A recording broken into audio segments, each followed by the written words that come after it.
Jerry says, Mike, does the blueprint help if I want to learn how to trade around a married put position? Yes. He says, meaning if in a bear market, the strategies will help me stay in a trade and make money as the stock trades sideways or down. Yes, there are income methods that you can use if the stock is falling on the position. There are adjustments that you can use. So what is he talking about here? The blueprint is the full work. Let's just go here. The blueprint is the full work that we discuss here at radioactivetrading.com, but we always discuss on power options as well.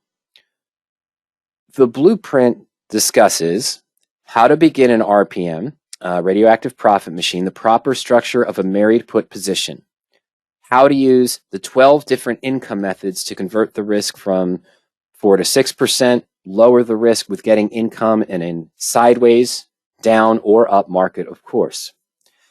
Maximize the return using nested spread trades. Those are some of the 12 different income methods. As well, special chapter on combining income methods and appendices and chart reading and more. So yes, the married put walks through all of the things that we do with the married put structure in our personal accounts. Proper structure, the 12 different income methods, the adjustments to use, and Jerry, there is more. So let me put everyone there on hold for a moment. You don't see my password. All right. Okay, so I'm logged into my radioactive trading account right now. This is the Fusion account. You don't see this at Power Options. But if I'm not a Fusion subscriber and I am a Blueprint owner, Jerry, I have access to all this other information, latest Blueprint revisions and updates, Blueprint owner-only webinars, a variety of different webinars. We go through ideas on income method number 4, managing number 1 and number 6. Is it time for an income method number 9? That's a means of averaging down your position, but not buying more stock.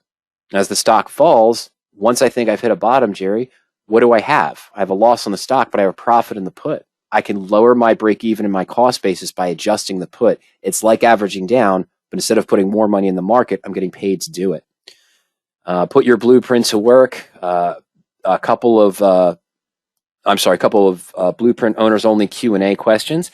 Why I'm here, though, is there's a full discussion curtain I did on playing the bear side of the market. What we do to our existing married put positions as the market is pulling down, how I might open a new position if I think I'm in a continuous bear market. What are different ways that you can trade this in a bearish market as well? And of course, if you have stock positions and you think you're going into a down market, having the married put is a great thing to be, because as your stocks are down 10, 11, 12%, and everyone else's are too, rather than trying to chase them down with $1.50 here with a covered call that's slightly out of the money so you don't get trapped, you've got a guaranteed risk of only 3, 4, 5, 6% or so. And at the end, you've kept most of your capital. You can use that put to adjust it if you think you're going back to the upside. But in addition to that, let's go back to where I was, the Blueprint and Fusion pod. In the latest Blueprint revision and updates, there's also an income method cheat sheet. And not the summary one. I think it's the cheat sheet is the one that I'm thinking of that I did. But it kind of breaks it down. This little helpful white paper for Blueprint owners breaks it down into what are the bullish income methods? Which income methods do we use when the stock's going up? Of course, Jerry, the Blueprint describes that already, but this is more of a quick guide. Which income methods would I use if I think the market is just stagnant? It's neutral. It's not moving anywhere. There's still ways I can get income off of the position. Absolutely. And what are the 3 or 4 ways we might use to manipulate the married put structure if the stock is falling in price, either to generate income or to be able to profit in both directions, or to profit in just the bearish direction as well? Those are some of the other discussions. And that's what you get as a Blueprint owner. It's not just the blueprint and then you go off and figure it out on your own. You've got members only webinars that you can access here, the cheat sheet, and other concepts as well. And absolutely, it does describe what to do in different market conditions, how to generate income against that structure, and more.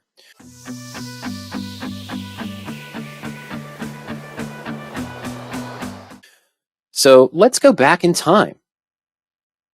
Why not? Let's have some fun. Let's go to Power Options and let's go to the married put back test. Now, this is a trial account. This isn't my actual Power Options account, of course, Jerry. This is our webinar account. So I have some history here, but I only have about 2 to 3 months of history, but we're going to do it anyway. We're going to take our standard search, go back to April. Let's go to April 13th. Use a standard default radioactive screen.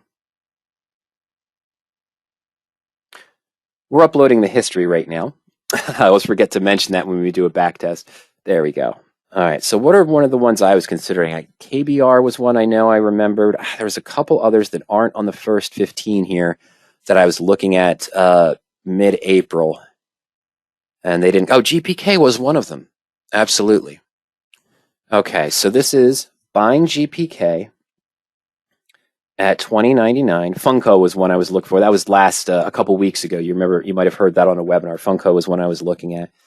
All right, and then SEP 2250, excuse me, and the midpoint price was $14.55 at the close on April 13th. All right, so let's go to the portfolio, and yeah, let's just put it over in this one because I'm going to be going through this as well. All right. Oh, I should have. Ignore this. This isn't right. I've closed this already for a profit. It was closed at, the first two were closed at $2.98. The next one was closed at $2.33, and the next one was closed at $1.98 as XRT fell. We had that discussion a couple weeks ago on playing a ETF during earnings. All right. But I'm sorry. We're going to add this position in as if we opened it on April 13th. So we had GPK. I don't even know what the stock has done since then, but we're going to run through some quick examples. 100, April 13th, and we were at $20.99. Is that right? Yes. And then we did the September 2250 put and April 13th. I said $14.55. Was that the price? I couldn't have been looking at that right. That doesn't sound right. I must have been looking at the wrong one. Yeah, $2.40. That didn't make any sense to me. I'm sorry. $2.40 was the price there. All right.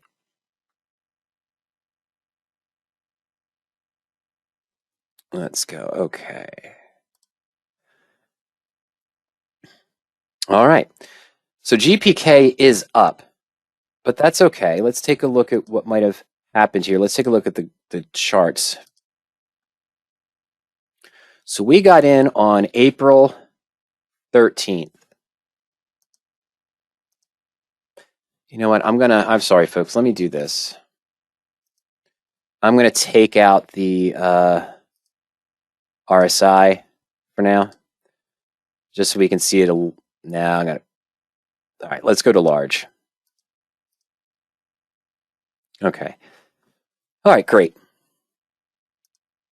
So April 13th, right around this price, where were we? 21.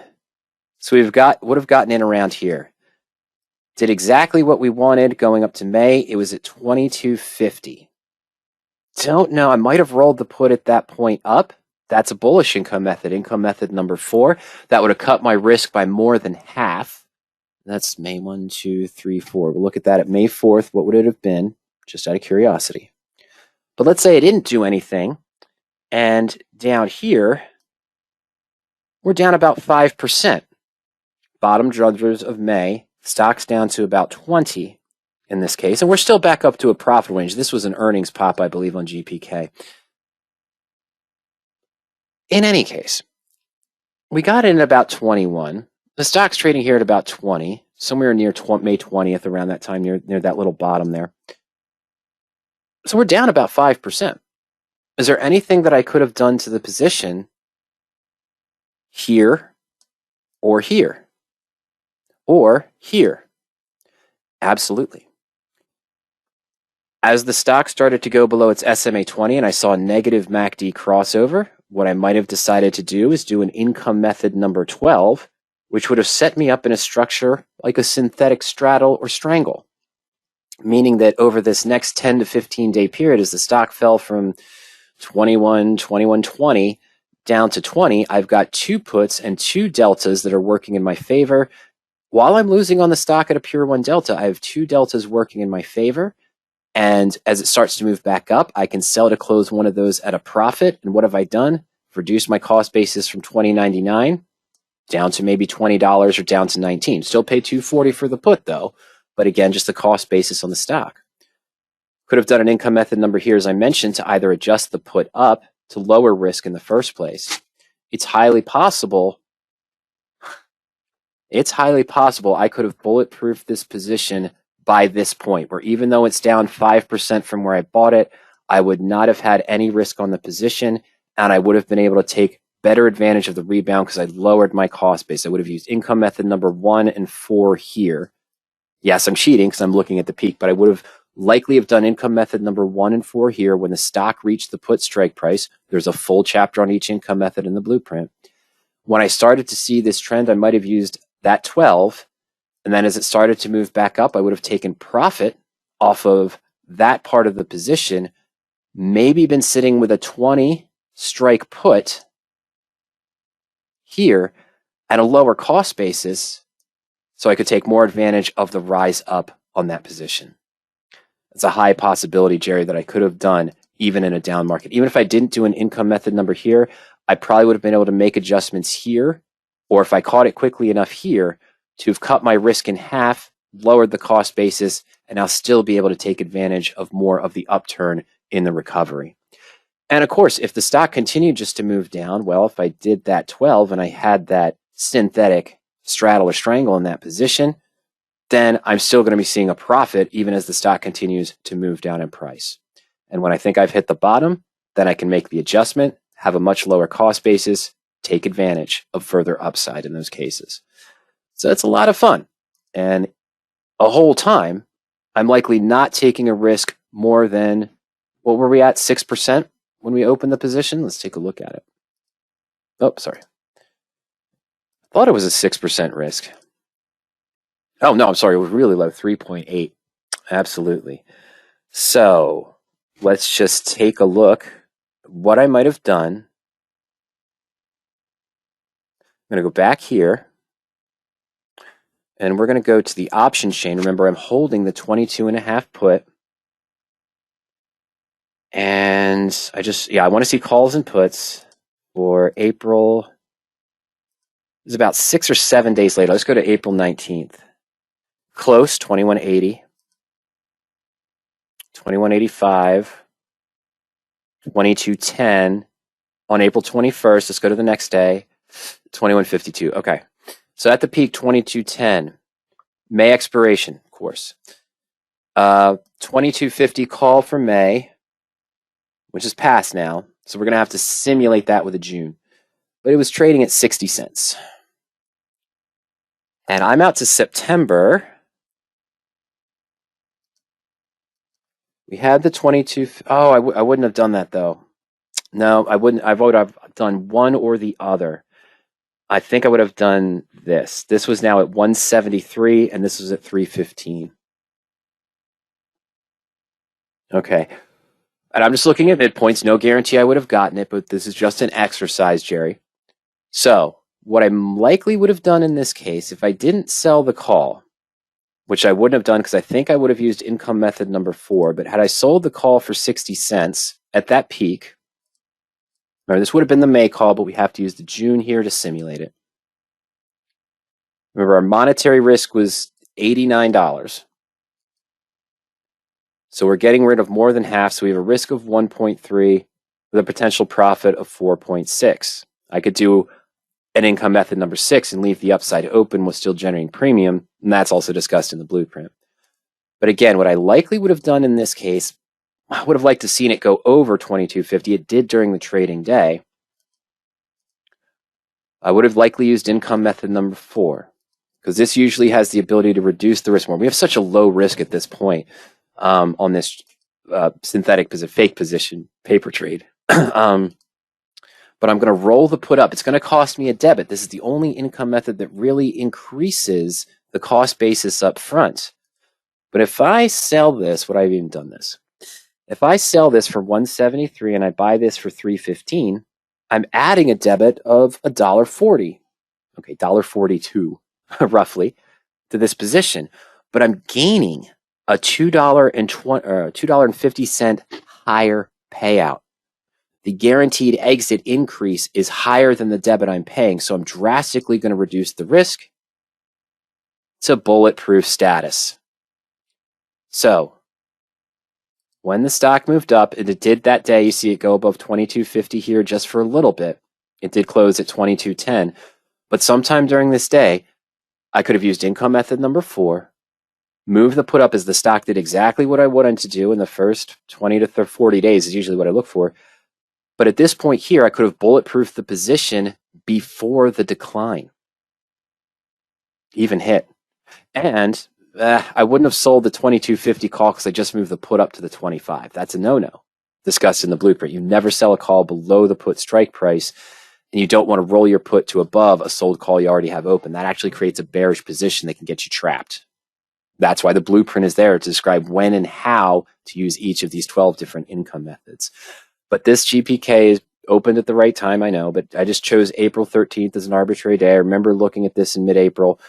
This is up about 10% from where we would have gotten in. Oh, no, I'm sorry. It's like a little bit more than 5%, about 7%. But we could have had a bulletproof position with no risk as the stock fell back down below 20.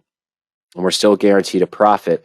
And as I mentioned, as we saw it come back up, we probably could have rolled this 25 back down to lower the cost basis. And then when the stock moved back up to where it is, adjusted the put again. I haven't sold a call yet. I got bulletproof by using the put and manipulating the put option. There are 4 ways, technically 5, but there's 4 real income methods where you can manipulate the put in different ways. It's not just a wasting asset like a standard 1 month out married put position, Jerry, that's out of the money, that's just a wasting time decay. Structured properly, we can use this put multiple ways as a second working asset to help us reduce risk, potentially bulletproof a trade, and of course lower cost basis in situations as well, or profit in both ways via income method number 12, as I mentioned. That's what's in the blueprint. That's what is described in the blueprint in detail, is all of the ways to do the various income methods, when and how to use them properly. There's actually a 13th income method right now. I haven't sent an email about it yet. I'm waiting to do something else. We have to put it up here for Blueprint owners. But if you're currently an owner of the electronic copy of the Blueprint, I'll be emailing all Blueprint owners next week. Ernie put together an income method 1B, sort of an enhancement to income method number 1, a different approach he's been using. Something I said that I've never been able to master, and so we don't really suggest doing it, but Ernie's worked on a few things and worked on it. So there's an income method 1B. If you have the electronic copy of the blueprint, it is available for you there when you log on to learn.powerup.com, our educational portal. In income method number 1, you'll see that section there now for income method 1B. It is sort of a different approach. It's not just selling a call. It's doing something a little bit different. So it technically is a 13th income method. But that's what it's there. And I'll be talking to Blueprint owners sometime next week regarding that as well. All right. Well, Jerry, that's related to the married put and the blueprint. And of course, you can read more about that here on Power Options by just clicking on the blueprint icon. There's also some discussion in the Learning Center. And for those of you that aren't familiar, we just walked through the married put, but those of you who aren't familiar with the benefits of the married put, the protection it offers, especially in volatile markets, manipulation you can use. And as the put is increasing in volatility and increasing in implied volatility, even the far out put in volatile markets, you're getting an enhanced premium on that price that can help you with manipulation of that put to get to that bulletproof status we saw with that simulated GPK position. Again, not sure I could have gotten those prices, but if we did, that would have been there. So, but you could read more about that here. You can also check out the sketch. That's a free white paper, and the best place you could probably want to do it is go to radioactivetrading.com, and over here on the side, just put in your name and email address and get the sketch. That's a full 9-page white paper that essentially introduces the concept of the blueprints, the benefits of the married put structure, which are kind of obvious just looking at that one example, and introducing income method number 1, which is probably obvious, just selling the call against the position